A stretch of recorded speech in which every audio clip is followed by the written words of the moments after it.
इसमें हमने किसी एक कॉइल को रखा, कॉइल का पैटर्न कुछ इस तरीके से।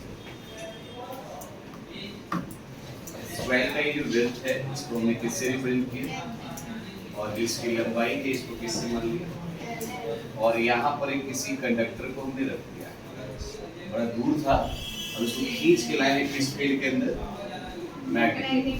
तो मोशन हुआ, स्पीड आ गया, ऑब्जेक्ट का या उस कंडक्टर का कॉइल क्या एरिया क्या हो जाएगा, चेंज हो जाएगा। और चेंज होने की वजह से जो उसके अंदर ईएमएफ प्रोड्यूस होगा, that EMF is called motional EMF. Clear? हम डायरेक्ट बात कर, ज्यादा इधर की बातें ना करें, डायरेक्ट हम आपसे कहेंगे कि from figure, from Lenz law, कौन सा जी, लेंज लॉ पढ़ाया था? Yes sir. ई का वैल्यू माइनस में d∅dt होता है। बोलिए। Yes sir. हाँ, लेंज में तो माइनस ही होता है ना, अब फैराडे में प्लस होता है। d/dt, क्या इसको हम b लिख सकते हैं? बोलो बच्चा। और E is equal to B, ठीक है, और यहाँ आ जाएगा d/dt, और ये क्या है, area of rectangular coil L into x ना। अब हम आपसे कहें कि ये B है, L है, और ये हो जाएगा dx by कितना, 11th स्टैंडर्ड में आप लोगों ने ये dx by dt को यहाँ लिख भी देते हैं, dx by dt को डिस्प्लेसमेंट बाय टाइम वेलोसिटी बोला। तो भैया इसलिए E का वैल्यू कितना हो जाएगा, बोलो याद रहे। अर्थात यहाँ पर हम कहें कि मोशनल ईएमएफ तीन फैक्टर पर डिपेंड करता है।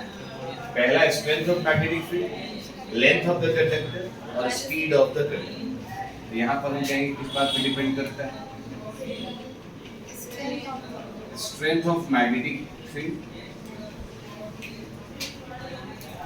फिर लेंथ ऑफ कंडक्टर, और फिर से किसकी बात करेंगे, स्पीड ऑफ करंट। आई बात समझ? अब जहां ईएमएफ है वहां करंट का होना जरूरी है। तो हम आपसे कहें कि देयरफॉर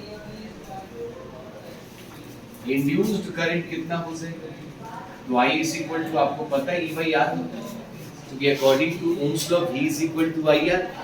तो he is also potential difference and he is also potential difference। E/R, E का वैल्यू कितना हो जाएगा,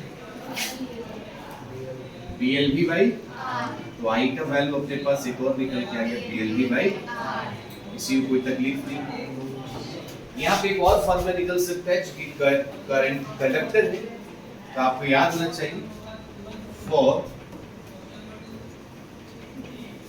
करंट कैरिंग कंडक्टर। इसके लिए फोर्स का फॉर्मूला आपने पढ़ा होगा थर्ड चैप्टर में, चौथे चैप्टर में, BIL theta here 90 degree and sin 90 is what, 1। ये B है, I का वैल्यू कितना अपने पास, BLV/R, और इधर क्या है भाई, फॉर्मूला लगाओ क्या बन जाएगा, B² L² V/ में क्या, R is what, resistance. F निकल गया तो कितने लोगों ने कहा कि भैया पावर निकालो ना, तो पावर का फॉर्मूला आपने पढ़ा I² R, I का वैल्यू यहां से ले लो, BLV/ में का होल स्क्वायर, R यहां रख दो,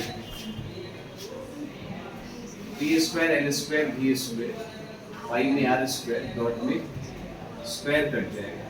पावर का value B² L² V², Y में क्या, क्वेश्चन समझ में आ रहा है? तो मोशनल ईएमएफ यहाँ निकला, बट इसके लिए तीन चार और पैटर्न निकल। ये सारे के सारे फॉर्मूले अपने आप में काफी इंपॉर्टेंट। थोड़ा सा स्टडी लिखेंगे, magnitude of expression for magnitude of induced EMF, expression for magnitude of induced EMF for a rotating rod, for a rotating rod, for a rotating rod, rotating, तो देखिए रॉड का कंसेप्ट समझिए। पहला चीज ये लिख के देते हैं,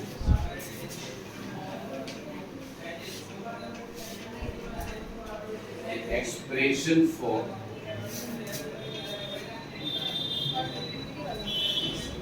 magnitude of induced EMF और क्या बाबू, किसी रोटेटिंग रॉड का EMF का मैग्नीट्यूड फाइंड करना है। तो मान लीजिए ये magnetic field, uniform magnetic field. अब कोई रॉड रोटेट कर रहा है तो पाथ कैसा होगा? कोई ऑब्जेक्ट रोटेट कर रहा है तो पाथ कैसा होगा? पक्का? मान लीजिए ऐसे, यस और जो रॉड का लेंथ होगा वही उसका रेडियस भी होगा। तो यहाँ हम क्या लिख देते हैं, L। एक पॉइंट से सपोज वो B पॉइंट के पास जाता है तो एंगल यहाँ क्या बनेगा? अल्फा। L है ये, रोटेट हो गया यहाँ तक अल्फा के साथ गया तो ये वाला हिस्सा क्या कराएगा? और यहाँ जिस वेलोसिटी से उसका क्या नाम रखेंगे? आई बात समझ? आप देखिए थोड़ा ध्यान से, हम आपसे कहेंगे since rod is rotating, rod क्या कर रहा है? रोटेट कर रहा है। आपको E का वैल्यू चाहिए, तो हम बात करेंगे फ्रॉम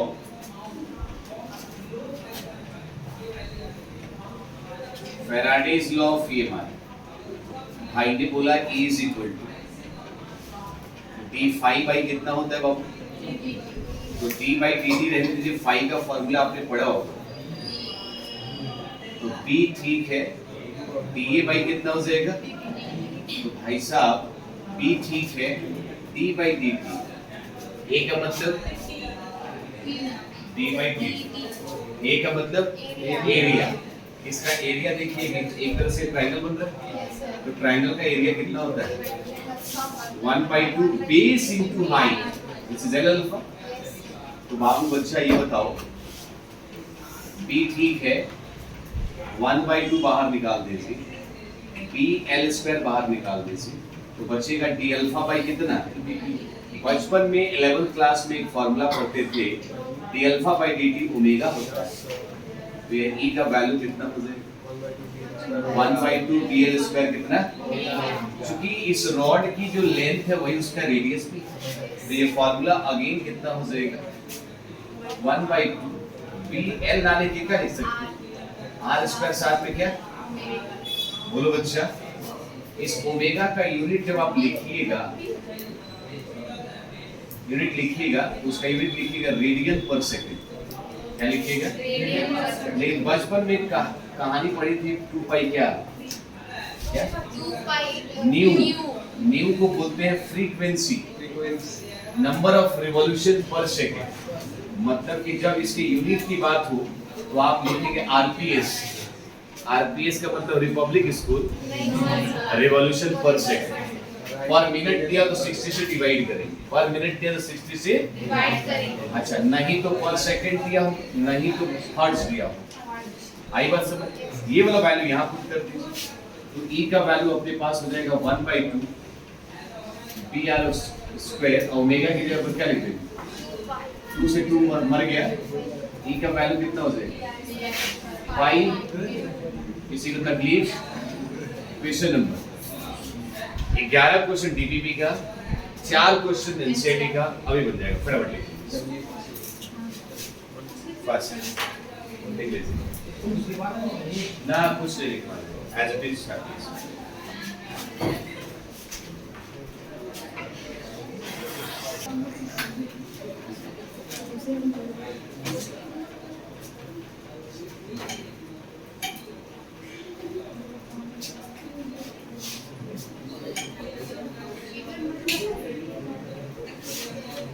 हल्ला ना करें,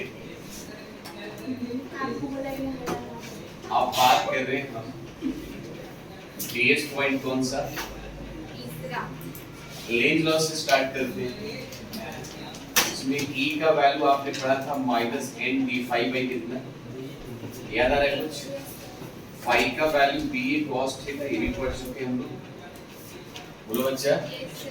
फिर उसके बाद से आज हम लोगों ने स्टार्ट किया E का वैल्यू BL E, I का वैल्यू E बाई R पढ़ा, तो I का वैल्यू BL बाई R हो गया।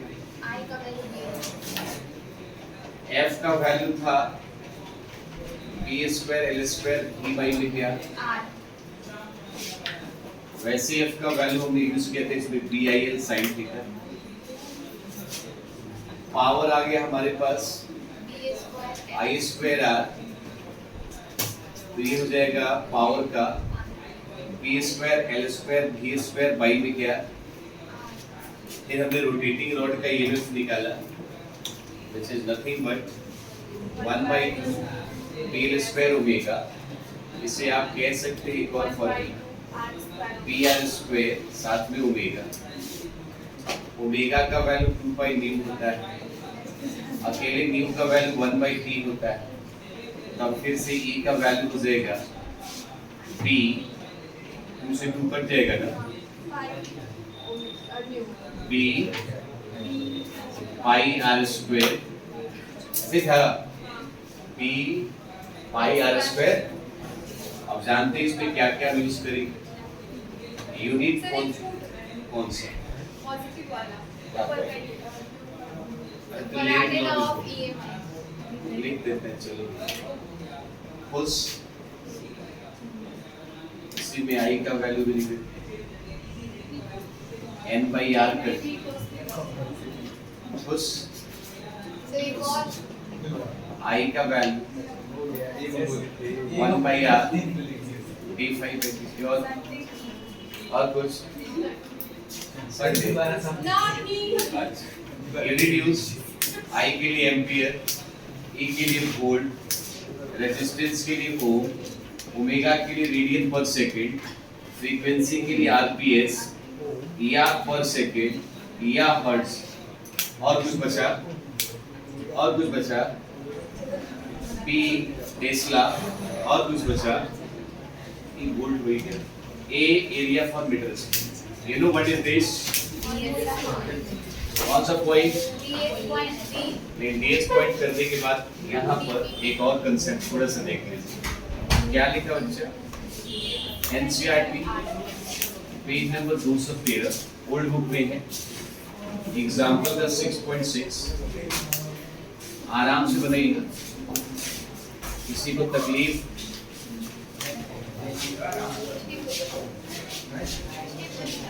और यहाँ पर फिर से एक और कंसेप्ट, NCERT पेज नंबर 214 में एग्जाम्पल का 6.67,